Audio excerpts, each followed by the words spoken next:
Hey, thanks for joining us today. I'm meteorologist Taylor Cox, and we are tracking storms out on the East Coast right now. We do have several severe thunderstorm warnings in effect right now, which we'll get to here in just a few minutes.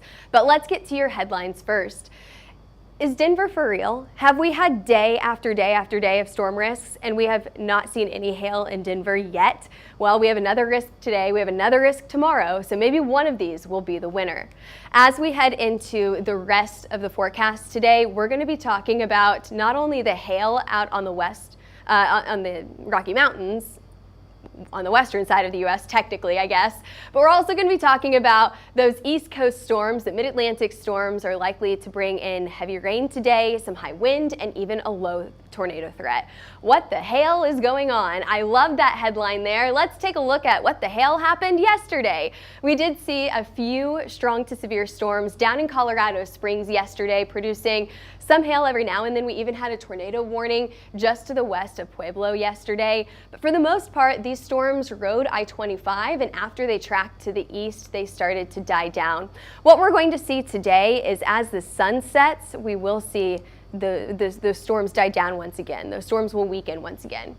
Hey, before we get to your forecast, let's take a look at your current radar. Let's take a look at these severe thunderstorm warnings that are ongoing on the East Coast. So we brought you all the way out to Philadelphia now, and we've got a severe thunderstorm warning here for 60-mile-per-hour wind speed and some small hail. Now that is going to be the trend today on the East Coast. The hail risk, not a problem out here. Very small hail, if any. What we're really watching for will be those stronger wind speeds, maybe some small hail, and a low tornado risk, especially in places like Philadelphia. Let's take a look at this second severe thunderstorm warning that is just to the north. There we go, going into Allentown right now.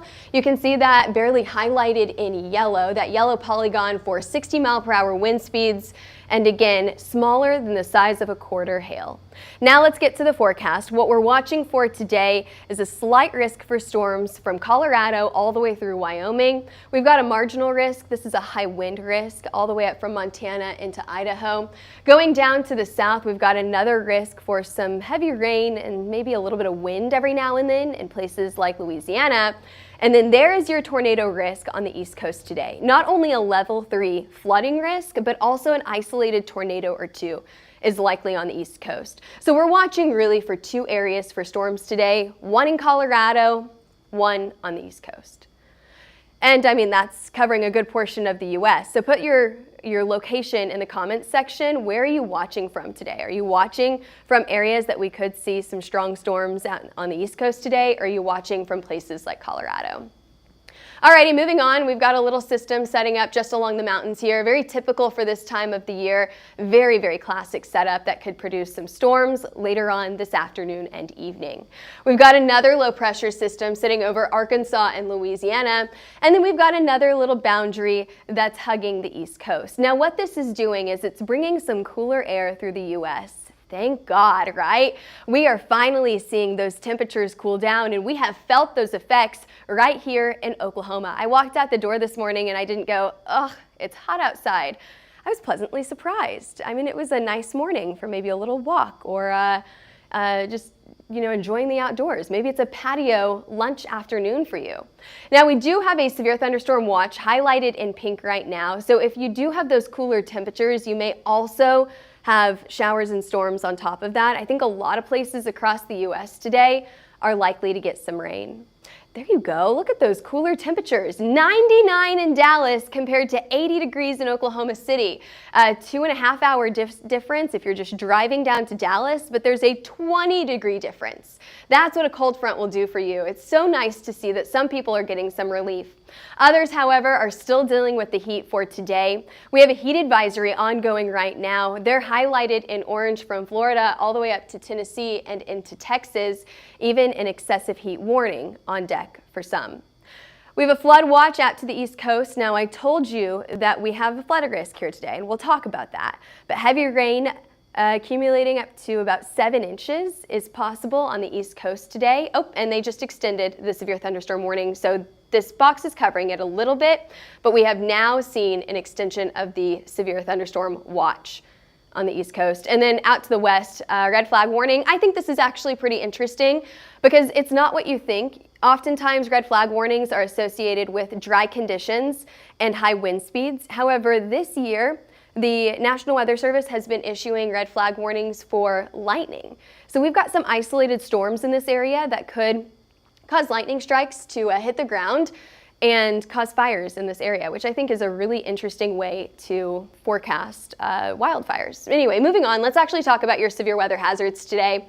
Let's take a look at your significant hail model, highlighted here in yellow and orange. What we're watching for with this model are those orange, maybe reds, maybe even purple colors. Now, I don't think that we're going to see the purple today. No, the largest hail is going to be here highlighted in orange. That'll hug the eastern side of Wyoming, maybe even into the western side of Nebraska.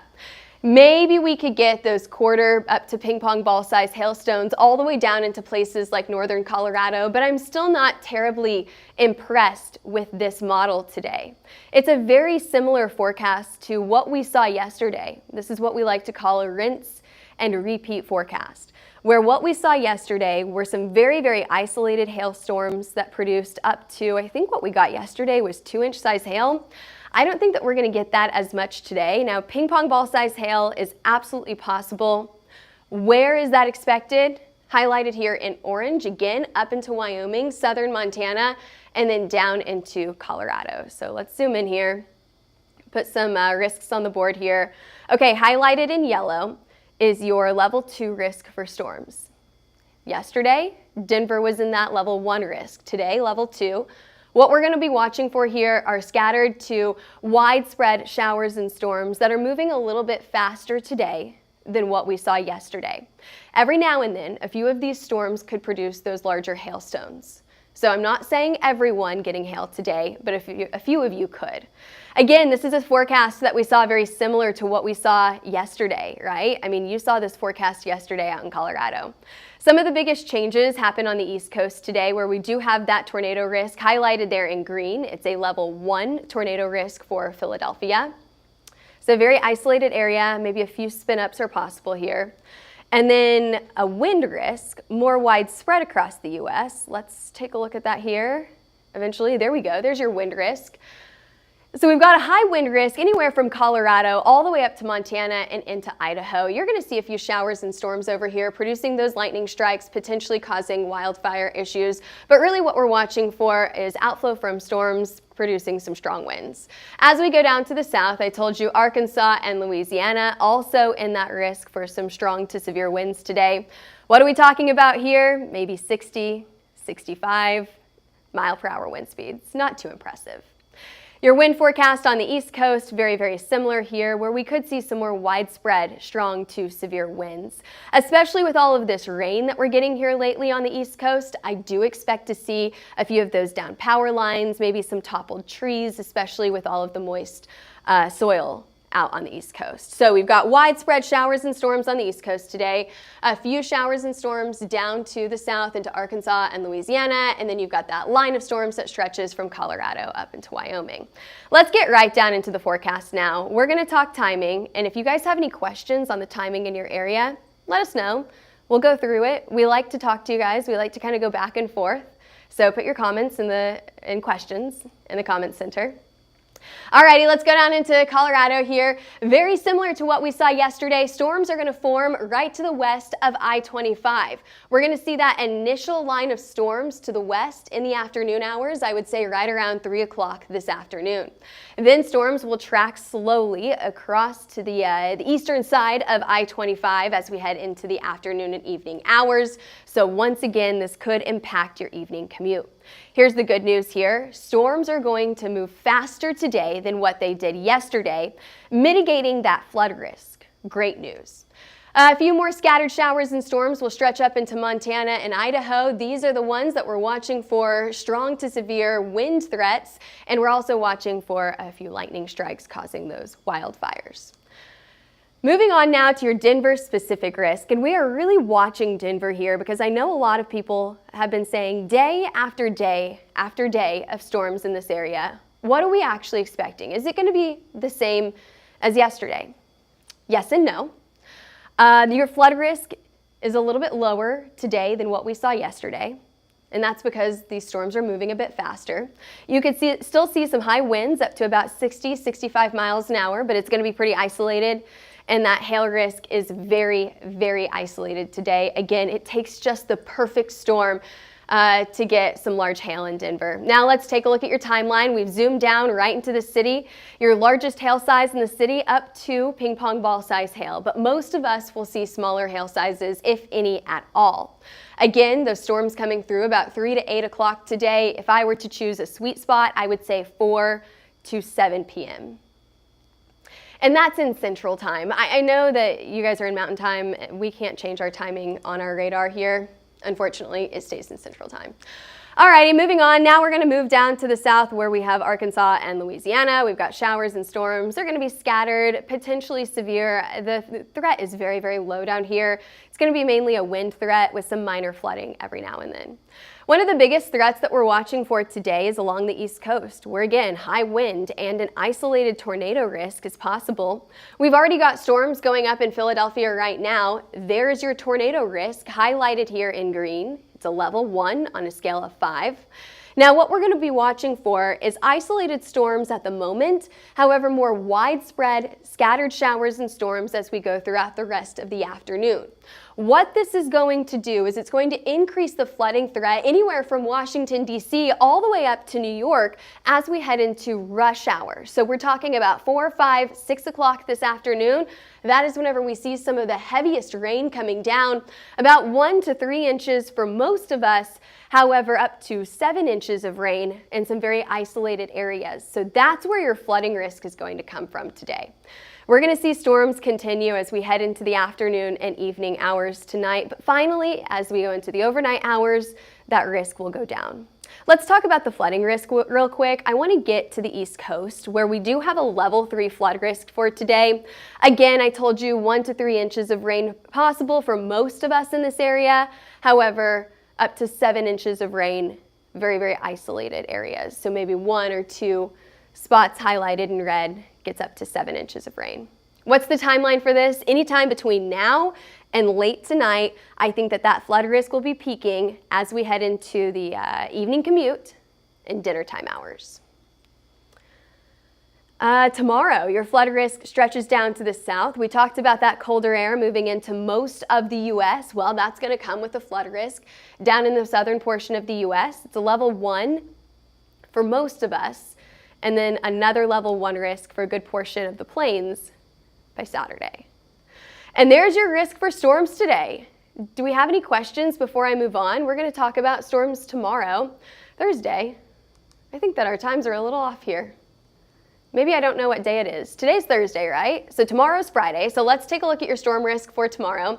We've got 2 areas that we're watching for storms, one out on the East Coast, another one, once again, in Denver, Colorado. We have talked about Denver just over and over and over the past few days. I'm tired of talking about Denver. I'm sure that you guys are tired of hearing me say that as well. Or maybe you're not. You want to talk a little bit more about Denver? Let's zoom down. Let's talk about the timeline for tomorrow. It's similar to what we're seeing today. Afternoon storms right along I-25, tracking through the east into the evening hours. There's your storms. Alrighty, let's move on. Let's go to your 5-day tropical outlook. What we're watching for here is we've got 1, 2, 3, 4 areas of concern. We've got 2 tropical storms right now. We've got Iona and we've got Gil. Gil highlighted here. Gil is the newest tropical storm. Let's go through each one of these. Okay, so here's your disturbance highlighted here with this red X. What this is going to do is this is going to track to the west over the next about 5 to 7 days. And we have a very high likelihood, a 70% chance for tropical storm formation in the next 7 days. So where Gil is right now, Gil will continue to track to the west. Well, we've got another storm coming just right behind it. What we're calling this here is a conveyor belt of storms, just over and over and over. We're seeing a lot of activity in the Pacific right now. We've got another chance for a tropical storm over the next 2 to 5 days. Now, it's a pretty low risk right now, but we'll see if that changes. We'll keep an eye on that. And then Iona, it has been one of our longest lasting tropical storms. This has been a tropical storm for at least the last 48 hours, I think. And right now it's pretty weak, moving at 21 miles an hour to the west. Its pressure is 1,001 millibars, and it's got wind speeds about 50 miles an hour. What do we call this? You guys know this. It's a fish storm.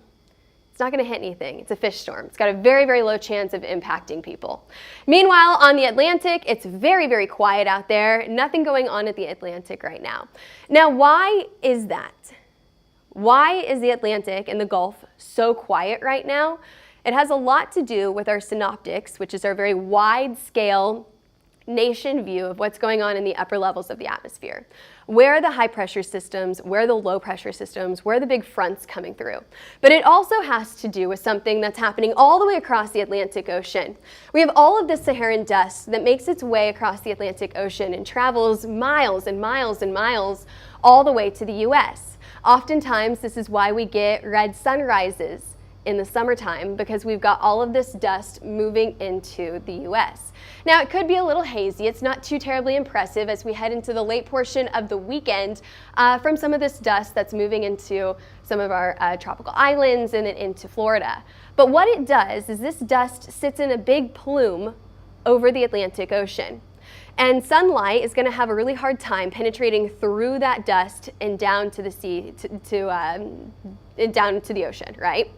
So what happens at that point is sea surface temperatures are a little bit cooler than what they would normally be this time of the year. And those cooler sea surface temperatures could also mitigate or suppress our tropical activity. I hope that makes sense, but it all has to do with the Saharan dust that's moving across the Atlantic Ocean right now. I think it's a absolutely interesting phenomenon. Happens every single year. That could contribute to our lack of activity in the Atlantic right now. But hey, if you're interested in hurricane forecasts, we have a brand new hurricane forecast that came out just a week ago on our YouTube pages right now. Head over to our YouTube channels to check that out.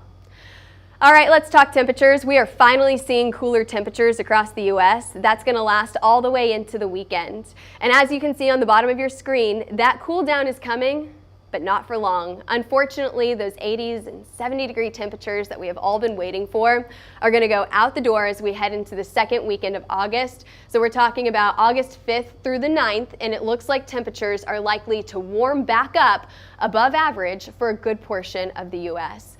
So I hope you like the 90s, because they're making a return as we head into August. Unfortunately, we are also setting ourselves up for a very dry start to August. We're talking about, again, August 5th through the 9th here, where it looks like our rainfall totals are going to be below average for this time of the year in places like Oklahoma, Texas, and across the Four Corners. On the outskirts of that, we will have continued showers and storms that are going to bring you some decent rainfall totals. And there's your forecast. Thanks for joining us today. I'm meteorologist Taylor Cox. Follow us for more weather updates. We post weather updates throughout the day, current radar outlooks, what are we expecting for tomorrow, maybe some cool weather stories that we've seen.